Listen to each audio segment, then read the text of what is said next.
कह सकते हैं। तो जब क्लासिफिकेशन ऑफ फंजाई की हम बात करते हैं तो मैंने आपको बताया कि फंगस को उसकी सेक्सुअल रिप्रोडक्शन की बेस पर हम 4 मेजर जो है वो डिवीजन कह लें या फाइला कह लें में जो है वो डिवाइड करते हैं। तो उसमें एक ज़ाइगोमाइकोटा है, एक एस्कोमाइकोटा है, एक बेसिडोमाइकोटा है और एक ड्यूट्रोमाइकोटा है। सबसे पहले मैं इन तमाम क्लासेस को डिटेल में जाने के बजाय, क्योंकि आप एंट्री टेस्ट के स्टूडेंट हो, आपने एमकेट में टेस्ट में अपेयर होना है, तो मैं इसके पहले इन तमाम क्लासेस को थोड़ा-सा इनको डिफरेंशिएट कर लेता हूँ, इनमें डिफरेंसेस बता देता हूँ इन 4 क्लासेस के अंदर, ताकि आपको वो एमसीक्यूज़ का पेपर जो है वो सॉल्व करने में क्या हो जाए, आसानी। तो सबसे पहले मैं जो है ना इनके मेन डिफरेंसेस की तरफ जा रहा हूँ कि इन क्लासेस में मेन डिफरेंसेस क्या हैं। चलिए मैं इस तरह से बना लेता हूँ। एक मैं ऐसे कॉलम्स बना लेता हूँ। एक कॉलम में लिख लेते हैं ये ज़ाइगोमाइकोटा। 4 क्लासेस होती है ना, ज़ाइगोमाइकोटा। ये इसका एक ग्रुप हो गया। यहाँ पर ही मैं दूसरा ग्रुप लिख देता हूँ, ये ज़ाइगोमाइकोटा। अब ये दूसरा ग्रुप हो गया, कौन सा वाला दूसरा ग्रुप हो गया? ये दूसरा ग्रुप हो गया ये इसका एस्कोमाइकोटा। ये जो ग्रुप हो गया इसका क्या हो गया? ये एस्कोमाइकोटा इसका दूसरा ग्रुप हो गया। फिर तीसरा जो ग्रुप है इसका, तीसरा ग्रुप है बेसिडोमाइकोटा। अब ये हो गया बेसिडोमाइकोटा। अच्छा, उसके बाद बेसिडोमाइकोटा के बाद लास्ट में यहाँ पर जो इसका ग्रुप है वो है ड्यूट्रोमाइकोटा। ये क्या हो गया? ये ड्यूट्रोमाइकोटा, या इसको हम इम्परफेक्ट फंजाई भी कह सकते हैं, और इम्परफेक्ट फंजाई। तो अब देखो, अब मैं इनमें थोड़ा सा आपको पहले डिफरेंसेस बता देता हूँ, इनमें डिफरेंसेस क्या है, आगे देखेंगे इनको ये नाम क्या दिया गया है। सबसे पहले तो देख लेते हैं इन तीनों की हाइफी कैसे होती है। हाइफी, चारों की हाइफी कैसे होती है। आपको पता है ना कि हाइफी क्या होती है। बेसिकली हाइफी हम कहते हैं फंगस की बॉडी को माइसीलियम कहते हैं, और माइसीलियम जिन थ्रेड लाइक स्ट्रक्चर्स की बनी होती है, उन थ्रेड लाइक स्ट्रक्चर को हम क्या कहते हैं? उन थ्रेड लाइक स्ट्रक्चर को जो है हम कहते हैं बेसिकली जो है वो हाइफी कहते हैं। अच्छा, अब देखो तीनों की अगर मैं हाइफी में फर्क देखूं कि इन तीनों की हाइफी में जो है वो क्या फर्क होता है, तो सबसे पहले अगर मैं ज़ाइगोमाइकोटा की हाइफी बताऊं कि इसकी हाइफी जो है वो किस तरह की होती है, तो ज़ाइगोमाइकोटा की जो हाइफी है वो एसेप्टेट होती है। एसेप्टेट होती है एंड कोइनो या सिनोसाइटिक होती है। अब हमें ये बात पता है कि एसेप्टेट हाइफी क्या होती है, बता चुका हूँ। देखो इसकी ये जो हाइफी होती है, इसमें कोई क्रॉस वॉल नहीं है, बीच में कोई सेपरेशन वॉल या क्रॉस वॉल मौजूद नहीं है, और इसके अंदर बहुत सारे जो हैं वो मोर देन मैनी न्यूक्लियाई मौजूद होते हैं। तो इस वजह से इसको हम क्या कहते हैं? सिनोसाइटिक, क्योंकि इसमें क्रॉस वॉल नहीं है, और सिनोसाइटिक इसकी हाइफी होती है। तो ज़ाइगोमाइकोटा की हाइफी के ये कैरेक्टर आपने याद रखना है कि इसमें एसेप्टेट और सिनोसाइटिक हाइफी होती है। अच्छा, अब एस्कोमाइकोटा में देखते हैं कि एस्कोमाइकोटा में हाइफी जो है वो किस तरह की होती है। पहले इनके हाइफी के डिफरेंस देख लेते हैं। अब एस्कोमाइकोटा की जो हाइफी होती है वो होती है सेप्टेट। सेप्टेट के साथ साथ ये मोनोकैरियोटिक भी हो सकती है और हेटेरोकैरियोटिक या डाइकैरियोटिक भी हो सकती है। देखें, अभी मैं यहाँ पर जो है वो किसकी हाइफी ड्रा कर रहा हूँ? एस्कोमाइकोटा की हाइफी। ये देखें, एस्कोमाइकोटा की ये हाइफी है, और इस हाइफी में ये इसके अंदर क्या है? इस हाइफी में क्रॉस वॉल मौजूद है। ये देख लें, क्रॉस वॉल मौजूद है। जब हाइफी में क्रॉस वॉल मौजूद है तो इस हाइफी को हम क्या कहेंगे? इसको हम कहेंगे सेप्टेट हाइफी। इसमें क्रॉस वॉल नहीं थे तो इसको हम क्या कह रहे थे? Aseptate hyphae. इसके अलावा फिर क्या होता है कि इसके अंदर जो न्यूक्लियाई होते हैं, इस हाइफी के अंदर जो न्यूक्लियस होते हैं, कुछ हाइफी ऐसी होती हैं जिनमें न्यूक्लियस तमाम एक जैसे ही होते हैं। ये सब एक जैसे न्यूक्लियस, इनके तमाम सेल में न्यूक्लियस एक जैसे हैं। सब पर मैं पॉजिटिव चार्ज लिख रहा हूँ। पॉजिटिव का मतलब ये सब एक ही स्ट्रैंड है, एक ही जेनेटिक टाइप के हैं। लेकिन ऐसी हाइफी को हम क्या कहते हैं? ऐसी हाइफी को हम कहते हैं मोनोकैरियोटिक, यानी इसमें तमाम न्यूक्लियस एक जैसे होते हैं। लेकिन कुछ हाइफी ऐसी भी होती हैं जिनमें जो न्यूक्लियस होते हैं, दो डिफरेंट जेनेटिक टाइप के न्यूक्लियस मौजूद होते हैं। जैसे ये मैं बना रहा हूँ, एक न्यूक्लियस पर पॉजिटिव चार्ज है और दूसरे पर नेगेटिव। इसमें भी एक पर पॉजिटिव चार्ज है और एक पर नेगेटिव। तो इसका मतलब ये दो डिफरेंट टाइप के न्यूक्लियस जिसमें मौजूद होंगे, उसको हम क्या कहेंगे, उस हाइफी को हम कहेंगे हेटेरो कैरियोटिक हाइफी। तो अब आप इधर देख लें कि इन दोनों की हाइफी में आपको जो फर्क जो है वो क्लियर नजर आ गया होगा कि इसकी हाइफी सेप्टेट होती है। और याद रखिएगा, फंगस के जितने भी ग्रुप हैं उनमें सिर्फ जाइगोमाइकोटा ही एक ऐसा ग्रुप है जिसमें हाइफी क्या होती है, जिसमें हाइफी एसेप्टेट होती है। बाकी तमाम के अंदर क्या होती है, तमाम के अंदर सेप्टेट होती है। इसके अलावा सिनोसाइटिक होती हैं और इसमें भी तमाम न्यूक्लियाई एक जैसे होंगे, तो इसको भी आप मोनोकैरियोटिक कहोगे। लेकिन यहाँ पर जो हाइफी होती हैं उनमें कुछ हाइफी में तमाम न्यूक्लियस एक जैसे होते हैं, तो उन्हें मोनोकैरियोटिक कहते हैं। और कुछ के अंदर न्यूक्लियस जो हैं वो दो डिफरेंट टाइप के भी हो सकते हैं, तो उसको हम क्या कहेंगे, उसको हम कहेंगे हेटेरोकैरियोटिक। इसी तरीके से अगर हम आ जाएं बेसिडोमाइकोटा की तरफ, तो बेसिडोमाइकोटा की जो हाइफी होती है, इसकी हाइफी भी जो है वो सेम यही कैरेक्टर है। इसकी हाइफी भी सेप्टेट होती है और इसकी हाइफी मोनोकैरियोटिक भी हो सकती है एंड हेटेरोकैरियोटिक, दोनों हो सकती हैं। इन दोनों की मतलब हाइफी सेम है, इनमें कोई फर्क नहीं है, दोनों की हाइफी क्या है, सेम है। अच्छा, ड्यूट्रोमाइकोटा की बात करो तो उसमें भी हाइफी के यही कैरेक्टर है, हाइफी सेप्टेट होती है, मोनोकैरियोटिक भी हो सकती है और डाइकैरियोटिक भी हो सकती है। तो अब आप देख लो कि ये सबसे पहले मैंने इन क्लासेस के जो है वो किस चीज को डिफरेंशिएट किया है, हाइफी को। सिर्फ इसकी हाइफी, इन तीनों की हाइफी के कैरेक्टर एक जैसे हैं। ये मैंने इस वजह से देखो आपको बता दिया क्योंकि जब आप एमसीक्यूज की प्रिपरेशन करते हो तो उसमें जब आपके पास ऑप्शन आते हैं तो उसमें जब ग्रुप्स होते हैं तो ग्रुप्स के दरमियान में डिफरेंशिएट करना आपके लिए बहुत जरूरी होता है। उसमें आप चीजें जो है वो ज्यादा बेहतर तरीके से आपको क्लियर हो जाती हैं। तो अब आप देखो, आपने सिर्फ याद रखना है कि जो जाइगोमाइकोटा की जो हाइफी है वो एसेप्टेट और सिनोसाइटिक है। बाकी जितने भी तीनों ग्रुप हैं, तीनों की हाइफी एक ही जैसी है। मतलब इसके हाइफी के आपने कैरेक्टर याद कर लिया तो समझ लो इनके कैरेक्टर वही हैं, सेम है। तो ये पहली तो मैंने बात कर ली किसकी, हाइफी की। अब आ जाते हैं दूसरी तरफ। हाइफी के बाद आ जाते हैं इनकी रिप्रोडक्शन की तरफ। हाइफी तीनों में जो है वो चारों ग्रुप में हाइफी को डिस्कस कर लिया पहले कैसी हाइफी थी। अब आ जाता हूं मैं इनके किसकी तरफ, रिप्रोडक्शन की तरफ आ जाता हूं। इन तीनों की रिप्रोडक्शन में जो है वो क्या फर्क होता है, अब कैसी कैसी रिप्रोडक्शन इनमें किस तरह की होती है। अब आप देखो, सबसे पहले तो बात कर लेता हूं जाइगोमाइकोटा की। अब जो जाइगोमाइकोटा होता है, इसमें रिप्रोडक्शन की बात करें तो इसमें दोनों तरह की रिप्रोडक्शन होती है, एसेक्सुअल भी होती है और सेक्सुअल भी होती है। यानी एसेक्सुअल रिप्रोडक्शन भी इसमें होगी और एसेक्सुअल रिप्रोडक्शन किसके जरिए होगी, स्पोर्स के जरिए होगी।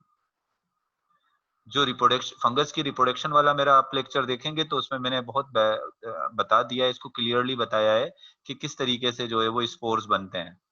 तो जाइगोमाइकोटा में जो रिप्रोडक्शन होती है वो किसके जरिए होती है, स्पोर्स के जरिए होती है, एसेक्सुअल रिप्रोडक्शन। फ्रेगमेंटेशन के जरिए भी हो सकती है और दूसरी, लेकिन यहाँ पर आप सिर्फ स्पोर्स ही याद रखें। अच्छा, उसके बाद इसमें सेक्सुअल रिप्रोडक्शन भी होती है और जो इसमें सेक्सुअल रिप्रोडक्शन जो होती है वो आइसोगेमस होती है। आइसोगेमस का मतलब क्या होता है, दो सेम टाइप के गैमेट आपस में फ्यूज होते हैं और जिसके सेक्सुअल रिप्रोडक्शन के रिजल्ट में, as a result of sexual reproduction, जब इसमें सेक्सुअल रिप्रोडक्शन होती है तो इसके सेक्सुअल रिप्रोडक्शन के रिजल्ट में एक स्पोर बनता है। यानी जब इसके गैमेट्स आपस में मिलते हैं, फॉर एग्जांपल ये एक गैमेट है, ये एक गैमेट एंजिया है और ये एक दूसरा गैमेट एंजिया है। इस पर पॉजिटिव चार्ज है और इस पर नेगेटिव चार्ज, ये दोनों आपस में मिले और इनके मिलने से पहले क्या बना, इनके मिलने से बना जाइगोट। इनके मिलने से क्या बन गया, जाइगोट। और जाइगोट के बाहर जब एक वॉल आ जाती है तो उस जो जाइगोट किसमें कन्वर्ट हो जाता है, जाइगोट बन जाता है जाइगोस्पोर में। तो इनकी सेक्सुअल रिप्रोडक्शन के दौरान जो सेक्सुअल रिप्रोडक्शन के रिजल्ट में जो स्पोर बनता है, जो एक स्ट्रक्चर बनती है, उसको हम क्या कहते हैं, उसको हम कहते हैं जाइगोस्पोर। और इसको जाइगोमाइकोटा नाम किसकी वजह से दिया गया है, इसी जाइगोस्पोर की वजह से इसको जाइगोमाइकोटा नाम दिया गया है। अगर पूछा जाए why zygomycota is named so, zygomycota group को ज़ाइगोमाइकोटा नाम क्यों दिया गया है? इसी ज़ाइगोस्पोर बनने की वजह से इसको हम ज़ाइगोमाइकोटा नाम इसको हम देते हैं। अच्छा, एक और बात याद रखिएगा, इसकी जो एसेक्सुअल रिप्रोडक्शन होती है वो फेवरेबल कंडीशन में होती है। जब इसको पानी, टेम्परेचर सब चीजें सही मिल रही होती हैं तो इसमें कौन सी रिप्रोडक्शन होती है? Asexual reproduction. और जो सेक्सुअल रिप्रोडक्शन होती है वो कौन सी कंडीशन में होती है? अनफेवरेबल कंडीशन में होती है, जब इन्वायरमेंटल कंडीशन इतनी बेहतर नहीं होती। और सेक्सुअल रिप्रोडक्शन के रिजल्ट में क्या बनता है? ज़ाइगोस्पोर। ज़ाइगोस्पोर जो है डोरमेंट स्ट्रक्चर होती है। डोरमेंट का मतलब क्या होता है? ये जब तक कंडीशन अनफेवरेबल रहेगी तब तक ये ऐसे इनएक्टिव रहेगा, ये जर्मिनेट नहीं करेगा। लेकिन जैसे ही कंडीशन फेवरेबल होगी तो इसमें मियोसिस होगी और ये जर्मिनेट करेगा, इससे नए स्पोर बनेंगे और उससे फिर नया जो है वो जो है वो ज़ाइगोमाइकोटा के जो है नई ग्रुप जो है या नई फंगस जो है वो प्रोड्यूस होना शुरू होगी। तो ये अभी जो हमने बात करी इसकी, किसकी बात करी? हमने बात करी सेक्सुअल रिप्रोडक्शन की, ज़ाइगोमाइकोटा की, कि ज़ाइगोमाइकोटा में जो एसेक्सुअल रिप्रोडक्शन स्पोर्स के जरिए होती है और वो कब होती है? वो होती है फेवरेबल कंडीशन में। और जो सेक्सुअल रिप्रोडक्शन होती है वो आइसोगेमी से दो सिमिलर टाइप के गैमेटेंजिया और गैमेट्स के मिलने से ये होती है। और इस ये कब होती है? अनफेवरेबल कंडीशन में। और जाइगोमा सेक्सुअल रिप्रोडक्शन के रिजल्ट में एक डोर्मेंट स्ट्रक्चर बनती है जिसको हम जाइगोस्पोर कहते हैं, और जाइगोस्पोर से की वजह से इसको नाम दिया गया है जाइगोमाइकोटा। अच्छा, एग्जांपल इसकी कौन-कौन सी आ जाएंगी? अ, इसकी एग्जांपल्स में मतलब ज़ाइगोमाइकोटा की अगर हम एग्जांपल देखें तो ज़ाइगोमाइकोटा की एग्जांपल में कौन-कौन से फंगस जो हैं वो ज़ाइगोमाइटो एग्जांपल में आ जाते हैं। एक तो राइज़ोपस आ जाता है, एक राइज़ोपस है, और दूसरा क्या है? दूसरी जो है वो है म्यूकर। दूसरी इसकी एग्जांपल क्या है? म्यूकर है। ये दोनों इसकी एग्जांपल में आ जाते हैं। अच्छा, अब आप देखें आपकी बुक के अंदर, अगर आप अपनी बुक में देखें तो आपकी बुक में पेज नंबर 198 138 पर जो है वो स्ट्रक्चर बनाकर दी हुई है, तस्वीर बनाकर दी हुई है, किसकी? म्यूकर और राइजोपस की। तो अब आप देख लें कि मैं थोड़ा सा फर्क बता देता हूँ। अगर कभी ऐसे कोई पेपर में तस्वीर आ जाए और आपसे पूछें कि ये म्यूकर है या राइजोपस है, तो आपको कैसे फर्क करोगे कि ये म्यूकस है और ये म्यूकर है और ये राइजोपस है? अब देखो, मैं सबसे पहले राइजोपस की यहाँ पर फिगर ड्रा कर रहा हूँ। ये मैंने बनाया एक राइजोपस। ये ये इसकी इरेक्ट हाइफी हो गई। इन इरेक्ट हाइफी को हम कहते हैं स्पोरेंजियोफोर। स्पोरेंजियोफोर कहते हैं जिसमें से क्या निकलते हैं? जिसमें से स्पोरेंजिया निकलते हैं। ये क्या हो गया? इसके स्पोरेंजिया। और ये जो हाइफी है जिसपे स्पोरेंजिया लग रहे हैं, इस हाइफी को हम क्या कहते हैं? इसको हम कहते हैं स्पोरेंजियोफोर। और ये जो हाइफी होती है, जो हॉरिजॉन्टल होती है, जो प्रोस्ट्रेट होती है, ऐसे फैली हुई होती है, इस हाइफी को हम कह रहे हैं स्टोलन। इसको क्या कह रहे हैं? इसके लिए टर्म इस्तेमाल कर रहे हैं, स्टोलन कह रहे हैं। और इसमें से जो हेयर लाइक स्ट्रक्चर निकलती है नीचे से, जो रूट की तरीके से सबस्ट्रेटम के अंदर पेनिट्रेट कर जाती हैं, इनको हम कहते हैं राइजोपस। सॉरी, इनको हम राइजोइड कहते हैं। ये मैंने किसकी स्ट्रक्चर बनाई है? ये मैंने स्ट्रक्चर बनाई है राइजोपस की। अब आगे मैं एक स्ट्रक्चर ड्रा करता हूँ, किसकी? म्यूकर की। अब ये देखो, मैं म्यूकर की स्ट्रक्चर ड्रा कर रहा हूँ। म्यूकर की ये स्पोरेंजियोफोर है, और इस स्पोरेंजियोफोर पे स्पोरेंजिया निकले हैं। फिर ये दूसरी जो है वो स्पोरेंजियोफोर है जिसपे ये स्पोरेंजिया लगे। ये तीसरी स्पोरेंजियोफोर है, और इसके नीचे जो ये स्टॉलन है, और इसमें से ये राइजोइड निकल रहे हैं। अब आपने यहाँ पर जो फर्क देख रहे हो, फर्क इस दोनों में क्या है? कि इनके स्टॉलन में इनके दो स्पोरेंजियोफोर के दरमियान में थोड़ा डिस्टेंस है। यहाँ पर देख रहे हो, दो स्पोरेंजियोफोर के दरमियान में थोड़ा क्या है? डिस्टेंस है। और इनके स्पोरेंजियोफोर के दरमियान में इतना डिस्टेंस नहीं है।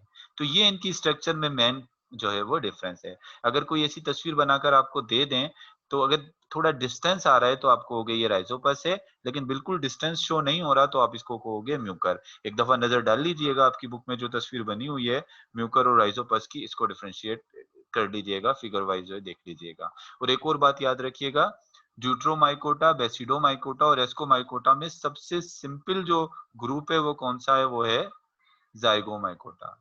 और सबसे स्मॉलेस्ट जो ग्रुप है इन तीन में, सबसे स्मॉलेस्ट जो ग्रुप है वो भी कौन सा है? वो भी जाइगोमाइकोटा है। क्योंकि जाइगोमाइकोटा में जो है वो 600 नेम स्पीशीज फंगस की जो है वो इंक्लूडेड है। 600 में से सिर्फ ये दो ही के नाम आपकी बुक में दिए हुए हैं यहाँ पर, एक राइजोपस और एक क्या हो गया? एक हो गया म्यूकर। अब आप देखें, ये मैंने रिप्रोडक्शन की बात की है जाइगोमाइकोटा की। अब मैं आ जाता हूँ एस्कोमाइकोटा की रिप्रोडक्शन की तरफ। देखें जैसे जाइगोमाइकोटा में दोनों टाइप की रिप्रोडक्शन थी ना, तो इसमें भी एस्कोमाइकोटा में भी दोनों तरह की रिप्रोडक्शन होती है। इसमें लेकिन जो एसेक्सुअल रिप्रोडक्शन होती है, इसमें ज्यादातर एसेक्सुअल रिप्रोडक्शन होती है किसके जरिए? इसमें एसेक्सुअल रिप्रोडक्शन होती है कोनिडिया के जरिए। इसमें जो है वो एसेक्सुअल रिप्रोडक्शन जो है वो किसके जरिए होती है? इसमें एसेक्सुअल रिप्रोडक्शन होती है कोनिडिया के जरिए।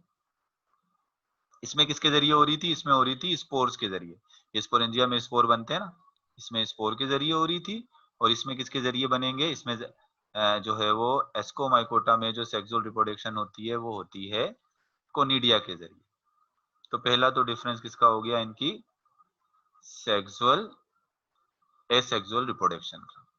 अब सेक्सुअल रिप्रोडक्शन की अगर हम बात करें तो इनकी जो सेक्सुअल रिप्रोडक्शन होती है वो इनकी जो सेक्सुअल रिप्रोडक्शन होती है वो आइसोगेमस नहीं होती। इनकी जो सेक्सुअल रिप्रोडक्शन होती है वो होती है ऊगेमस टाइप। यानी उसमें दो डिफरेंट टाइप्स के गैमेट बनते हैं और दो डिफरेंट टाइप के इनमें क्या बनते हैं? सेक्स ऑर्गन बनते हैं। एस्कोमाइकोटा में दो डिफरेंट टाइप के जो हैं वो सेक्स ऑर्गन बनते हैं। तो इसी वजह से इनकी एसेक्सुअल रिप्रोडक्शन किस टाइप की होती है? ऊगेमस टाइप की होती है। और इसमें जो मेल सेक्स ऑर्गन होता है, मेल सेक्स ऑर्गन को कहते हैं एंथ्रीडियम, एंथ्रीडियम कहते हैं। और जो फीमेल सेक्स ऑर्गन होता है उस फीमेल सेक्स ऑर्गन को हम क्या कहते हैं? एस्कोगोनियम कहते हैं। अब देखें यहाँ पर जो थे गैमिटेंजिया, सेक्स ऑर्गन के लिए हम गैमिटेंजिया का लफ्ज भी इस्तेमाल करते हैं। जाइगोमाइकोटा के अंदर दोनों गैमिटेंजिया बिल्कुल एक जैसे थे, उसमें मेल और फीमेल में कोई फर्क नहीं था। तो ये तो आइसोगेमस था, इसमें गैमेट भी सिमिलर होंगे। लेकिन यहाँ पर गैमेट और गैमिटेंजिया एक दूसरे से डिफरेंट हैं, तो इस वजह से इसको हम क्या कह रहे हैं? इससे इनकी सेक्सुअल रिप्रोडक्शन को हम कहते हैं oogamous टाइप। अच्छा, अब मैं यहाँ पर अगर ड्रा करता हूँ, चलें, ये एक एंथ्रीडियम है जिसको मैं कह रहा हूँ मेल सेक्स ऑर्गन, एंथ्रीडियम है। और इसके साथ ही मैं यहाँ पर बना देता हूँ एक फीमेल सेक्स ऑर्गन। और इस फीमेल सेक्स ऑर्गन को मैं क्या कह रहा हूँ? इसको मैं कह रहा हूँ एस्कोगोनियम। अब क्या होता है कि ये जो मेल सेक्स ऑर्गन होता है जिसको एंथ्रीडियम कह रहा हूँ, इसके अंदर मेल न्यूक्लियाई हैं, मेल गैमेट हैं, मेल न्यूक्लियाई हैं। और जो एस्कोगोनियम है इसमें फीमेल न्यूक्लियाई यानी फीमेल गैमेट इसके अंदर जो है वो मौजूद है। इसमें मेल न्यूक्लियाई है, इसमें ये फीमेल न्यूक्लियाई। अब क्या होता है? फर्टिलाइजेशन होनी है, यानी इस मेल न्यूक्लियाई ने या मेल सॉरी इस मेल न्यूक्लियस ने जो है कहाँ जाना है? इस फीमेल सेक्स ऑर्गन के अंदर जाना है, इस फीमेल के न्यूक्लियस के साथ। क्या कि से फॉर एग्जांपल इसको गैमेट ही कंसीडर कर लें, इस फीमेल गैमेट के साथ जाकर क्या होना है? फ्यूज होना है। अब फ्यूजन कैसे होती है कि ये जो फीमेल सेक्स ऑर्गन होता है जिसको मैं क्या कह रहा हूँ? एस्कोगोनियम। और ये जो मेल सेक्स ऑर्गन इसको हम एंथ्रीडियम कह रहा हूँ। एस्कोगोनियम के पास एक बीक लाइक स्ट्रक्चर होती है, चोंच की तरीके की जो है वो एक क्या होती है? जैसे चोंच होती है ना, उस तरह की एक स्ट्रक्चर होती है, बीक लाइक स्ट्रक्चर, जिसको कहते हैं ट्राइकोगाइन, ट्राइकोगाइन। अब इसके जरिए क्या होता है? ये जो ट्राइकोगाइन है, चलो इसको थोड़ा सा बढ़ा देता हूँ, इस ट्राइकोगाइन को इसको थोड़ा सा बड़ा करके बना देता हूँ। इस ट्राइकोगाइन को ये इसका ट्राइकोगाइन है, बीक लाइक स्ट्रक्चर। इस ट्राइकोगाइन के जरिए जो मेल न्यूक्लियाई होता है, ये इसके अंदर का जो मेल न्यूक्लियाई है या मेल गैमेट इसको कंसीडर कर लें, ये क्या होता है? इस ट्राइकोगाइन के जरिए मूव करता हुआ, इस ट्राइकोगाइन के जरिए मूव करता हुआ किधर जाता है? ये जाता है के जरिए मूव करता हुआ फीमेल सेक्स ऑर्गन में ट्रांसफर, यानी यहाँ से मूव करता हुआ किसमें चला जाएगा? ये चला जाएगा किसमें? इस फीमेल सेक्स ऑर्गन में चला गया, एस्कोगोनियम। और ये हो गई फर्टिलाइजेशन। ये अभी अभी तो इनकी ये क्या हो गई? प्लाज्मोगेमी हुई है, दोनों का प्रोटोप्लाज्म आपस में दोनों सेक्स ऑर्गन का मिल गया। अब क्या होगा कि ये जो एस्कोगोनियम है, इस एस्कोगोनियम से निकलेंगे, इस एस्कोगोनियम से जो हाइफी निकलेंगे, अब ये हाइफी निकल, अब इन हाइफी जो इससे निकलेंगे, उन हाइफी के अंदर टू डिफरेंट टाइप के न्यूक्लियस आ जाएंगे। अब इससे जो हाइफी निकलेगी जिसमें टू डिफरेंट टाइप के न्यूक्लियस आ गए, इस हाइफी को हम कहेंगे हेटेरोकैरियोटिक हाइफी। और फिर मैं अभी उस पूरी डिटेल में नहीं जा रहा हूँ, लेकिन क्या होता है इन हेट्रोकैरोटिक हाइफी जो है वो अपने आप को मजीद डिवाइड करके अपने जैसे नए हेट्रोकैरोटिक हाइफी बनेंगे और उनके तमाम के मिलने से फिर एक किस्म की जो है ना वो एक स्ट्रक्चर्ड बनती है और वो स्ट्रक्चर जो होती है वो बेसिकली कहलाती है एस्को। चलिए बता देता हूँ आपको, ये जो स्ट्रक्चर जो बनती है इनके मिलने से उस स्ट्रक्चर को हम कहते हैं, यहाँ जाइगोमाइकोटा वाली साइड पे ये पॉइंट लिख रहा हूँ, ये पॉइंट एस्कोमाइकोटा का है लेकिन मैं यहाँ पर लिख रहा हूँ जाइगोमाइकोटा वाली साइड पर।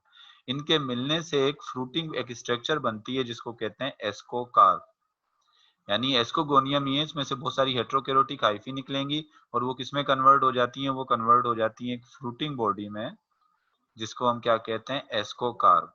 अब मैं यहाँ पर एक सिंपल सा एस्कोकार्प बना देता हूँ, एक मिनट, ये मैं यहाँ पर एक एस्कोकार्प जो है वो ड्रा कर देता हूँ, इस जगह ड्रा कर रहा हूँ एस्कोकार्प। अब क्या होता है कि ये जो एस्कोकार्प होता है, ये बना रहा हूँ एक सिंपल सा एस्कोकार्प। इस एस्कोकार्प के अंदर थैलीनुमा सैक लाइक स्ट्रक्चर निकलते हैं और इन सैक लाइक स्ट्रक्चर को हम कहते हैं एस्कस। ये जो सैक लाइक स्ट्रक्चर निकलते हैं थैलीनुमा स्ट्रक्चर, इनको हम क्या कहते हैं, इनको हम कहते हैं एस्कस। अब ये जो मेल और फीमेल, ये जो न्यूक्लियाई होते हैं ना, मेल और फीमेल न्यूक्लियाई, ये अब डिवाइड करके अपने जैसे बहुत सारे मेल और फीमेल ऐसे न्यूक्लियाई बना लेते हैं, ये डिवाइड होगा अपने जैसा बनाएगा ये भी। फिर क्या होता है, ये जो मेल और फीमेल न्यूक्लियाई होते हैं ये जाते हैं एस्कस में। अब ये एस्कस के अंदर जाकर ये पॉजिटिव और नेगेटिव वाले जो न्यूक्लियाई है एस्कस में कैरियोगेमी होती है इनके, यानी दोनों न्यूक्लियस जो फ्यूज होते हैं वो कहाँ फ्यूज होते हैं, एस्कस में होते हैं। यानी इनकी कैरियोगेमी जो होगी, इनके न्यूक्लियस जो आपस में मिलेंगे वो कहाँ मिलेंगे, वो मिलेंगे इस एस्कस के अंदर। और जाइगोट भी जो बनेगा वो कहाँ बनेगा, जाइगोट बनेगा किसके अंदर, इस एस्कस के अंदर जो है वो जाइगोट बनेगा। और इन एस्कस में जब जाइगोट बन जाता है, ये देखो एस्कस के अंदर क्या बना, एस्कस के अंदर जब न्यूक्लियस फ्यूज हुए तो उनके न्यूक्लियस के फ्यूज होने से क्या बन गया, ये 2n वाला जाइगोट बन गया। और फिर क्या होता है, इस जाइगोट में मियोसिस होती है।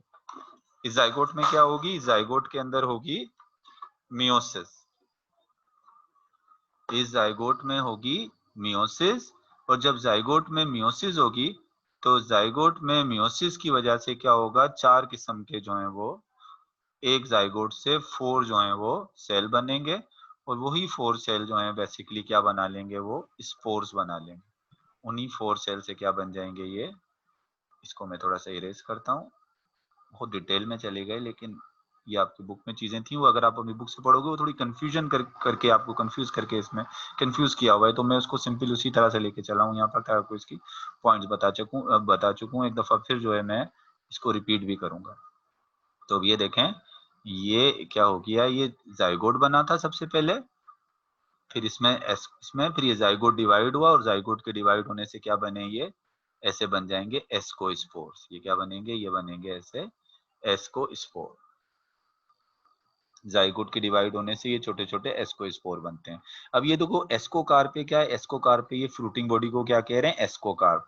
एस्कोकार्प के अंदर क्या बनेगा, एस्कोकार्प के अंदर प्रोड्यूस होते हैं, एस्कोकार्प पे लगते हैं एस्कस, एस्कोकार्प पे लगते हैं एस्कस। आपको मेरी आवाज आ रही है, सर। आ रही है ना, ये पता नहीं इस पे जूम पर कोई एस्कोकार्प में एक दो फिर शेयर कर देता हूँ ये स्क्रीन। हाँ ये देखें एस्कोकार्प पे क्या लगते हैं, एस्कोकार्प में लगते हैं ये एस्कोकार्प है, एस्कोकार्प पे ये एस्कस लगते हैं और एस्कस के अंदर क्या प्रोड्यूस होते हैं, एस्कोस्पोर। और इसके जो सेक्सुअल स्पोर हैं, इसको अब एस्कोमाइकोटा को एस्कोमाइकोटा क्यों नाम दिया गया है, इन एस्कस की वजह से। इसकी जो रिप्रोडक्टिव स्ट्रक्चर है, ये तो सेक्स ऑर्गन है, थ्रीडिया और एस्कोगोनियम क्या है इसके, ये इसके बेसिकली सेक्स ऑर्गन है। अगर हम इसकी रिप्रोडक्टिव स्ट्रक्चर की बात करें कि एस्कोमाइकोटा की रिप्रोडक्टिव स्ट्रक्चर कौन सी होती है, तो इनकी जो रिप्रोडक्टिव स्ट्रक्चर है, जिसको रिपोर्ट ये बात याद रखने आए इसकी, कि इसकी जो रिप्रोडक्टिव स्ट्रक्चर है, इसकी रिप्रोडक्टिव स्ट्रक्चर होती है, इसकी रिप्रोडक्टिव स्ट्रक्चर होती है सैक लाइक, मतलब थैलीनुमा ascus, in which ascospores are produce, जिनमें क्या प्रोड्यूस होते हैं, जिनमें एस्कोस्पोर प्रोड्यूस होते हैं। अब अगर कहा जाए कि एस्कोमाइकोटा को एस्कोमाइकोटा नाम क्यों दिया गया है, तो क्यों दिया गया है, क्योंकि इसके अंदर क्या, इसकी सेक्सुअल रिप्रोडक्टिव जो स्ट्रक्चर होती है उसको हम क्या कहते हैं, उसको हम एस्कस कहते हैं। एस्कस में एस्कोस्पोर प्रोड्यूस होते हैं और एस्कोस्पोर और एस्कस जिस फ्रूटिंग बॉडी पे बनते हैं उसको हम क्या कहते हैं, उसको हम एस्कोकार्प कहते हैं।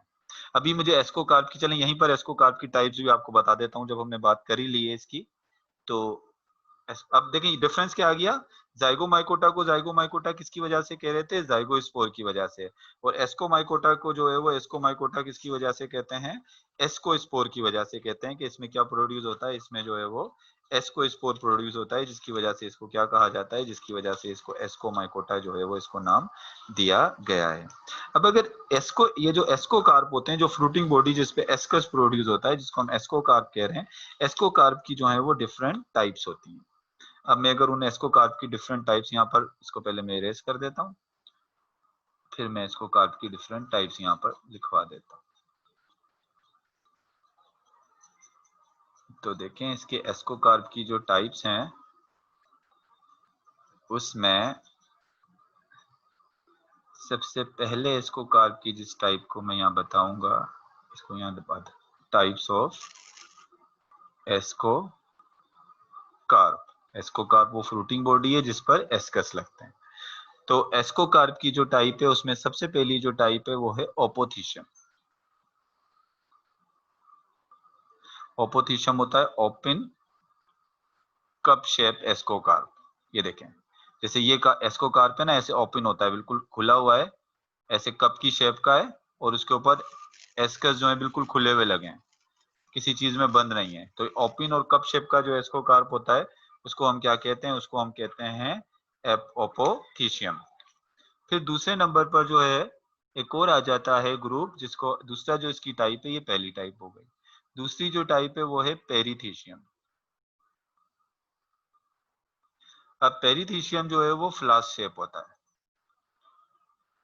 ये देखें पेरीथीशियम क्या है, आपकी बुक में तस्वीरें बनी भी हुई हैं। ये पेरीथीशियम क्या होता है, फ्लास्क शेप का होता है, और इसमें एक सिंगल ओपनिंग होती है, बस ये एक ओपनिंग है, और इसके अंदर क्या लगे हैं, इसके अंदर ये एस्कस लगे हुए हैं। एस्कस ये हैं, ये क्या है, एस्कस है।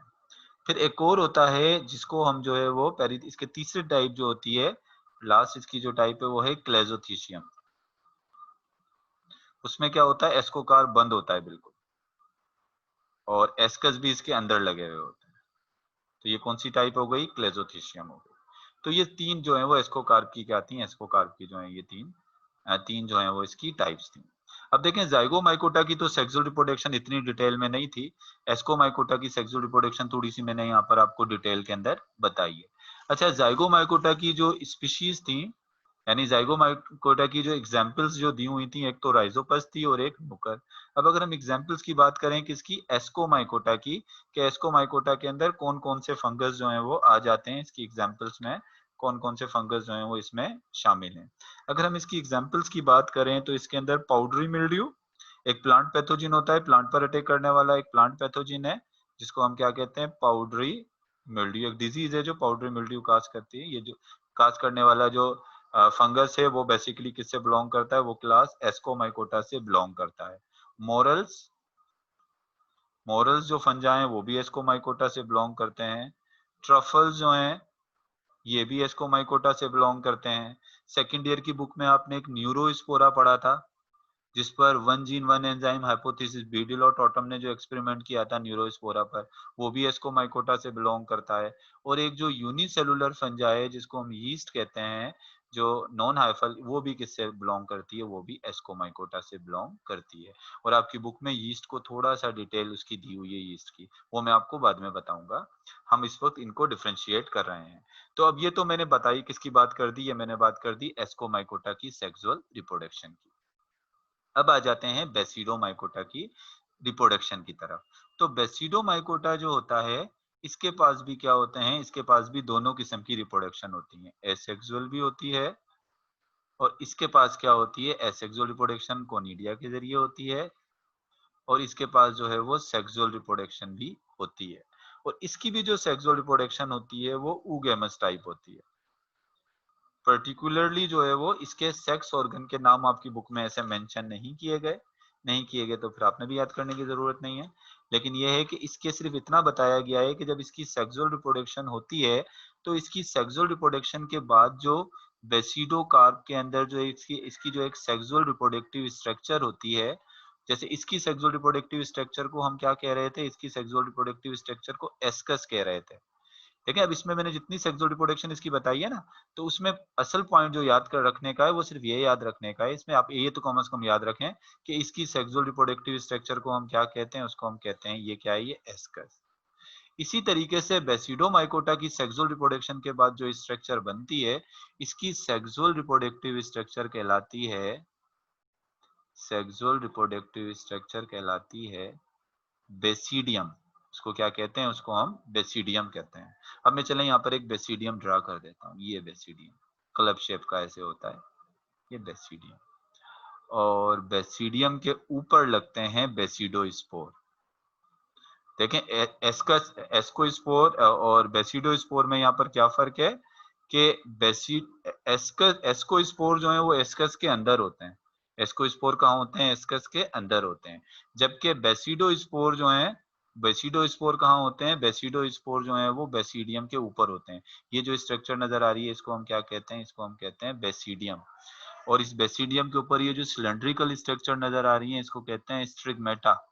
इसको क्या कहते हैं, इसको कहते हैं स्ट्रिगमेटा। और इस स्ट्रिगमेटा के ऊपर ये जो स्पोर लगे हुए हैं, इन स्पोर्स को हम क्या कहते हैं, इनको हम कहते हैं बेसिडो, इनको हम कहते हैं बेसिडो स्पोर। और इन्हीं बेसिडो स्पोर, यहाँ इसकी भी जो क्या कहना चाहिए, जो इसकी जो न्यूक्लियस मिलते हैं, जब सेक्सुअल रिप्रोडक्शन के दौरान कैरियोगेमी होती है, तो वो कहाँ होती है, वो बेसिडियम के अंदर होती है। यानी जो न्यूक्लियाई मिलेंगे वो कहाँ मिलेंगे, वो बेसिडियम के अंदर मिलेंगे, जाइगोट बनेगा। फिर जाइगोट डिवाइड हो जाएगा 4 न्यूक्लियाई में, 4 न्यूक्लियस में, और 4 न्यूक्लियाई जो है, एक एक न्यूक्लियाई एक एक इस स्ट्रक्चर में चला जाएगा।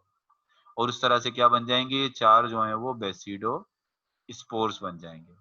तो अब आपको फर्क नजर इसमें, ये डिफरेंशिएट कर लें इसको कि एस्कस और बेसिडियम में फर्क क्या है। कि एस्कस के अंदर एस्को स्पोर बनते हैं, और बेसिडियम के ऊपर जो है वो क्या बनते हैं, बेसिडियम के ऊपर जो है वो क्या बनते हैं, बेसिडो स्पोर जो है वो क्या होते हैं, प्रोड्यूस होते हैं। अब इसके बाद अगर एग्जांपल्स की बात कर लें कि बेसिडोमाइकोटा में की एग्जांपल्स में कौन कौन से फंगस जो है वो इसके अंदर आ जाते हैं, तो इसके अंदर जो फंगस आ जाते हैं, उन फंगस की अगर हम बात करें, इसके फंगस जो हैं, तो इसमें जो फंगस आते हैं, एक तो सबसे पहले जो मोस्ट फेमिलियर है, एक एक बात आपको पहले और बता दूं, सबसे छोटा जो ग्रुप है, सबसे स्मॉलेस्ट ग्रुप जाइगोमाइकोटा है, और सबसे लार्जेस्ट ग्रुप जो है वो एस्कोमाइकोटा है। ये बात भी आई, सबसे स्मॉलेस्ट है और ये सबसे लार्जेस्ट है। तो इसकी अगर हम एग्जाम्पल की बात करें, तो मशरूम, खुम्बियां जो होती हैं वो इसी क्लास से जो है वो क्या करती हैं, इसी ग्रुप से, सॉरी, इसी फंगस की इसी डिवीजन से जो है वो क्या रखती हैं, बिलोंग करती हैं। और फंगस का जो साइंटिफिक नेम है वो है एगारिकस कंपेस्ट्रस। इसके अलावा जो है वो वो पफ बॉल्स जो होती हैं वो भी इसी में आ जाती हैं। पफ बॉल्स जो हैं फंगस इसी में आ जाती हैं। इसमें कुछ प्लांट के जेली फंगस भी इसी में जेली फंजाई भी इसी में आ जाती है। कुछ प्लांट पैथोजिन होते हैं जो प्लांट पर अटैक करते हैं, जैसे रस्ट एंड स्मट, वो भी क्या आते हैं, इसी ग्रुप के अंदर आ जाते हैं। अब आपकी बुक में कुछ लाइफ साइकिल वगैरह बना कर दी हुई है, तो उसमें आपने इतना कंफ्यूज होने की जरूरत नहीं है कि आप इसको पूरा का पूरा रटने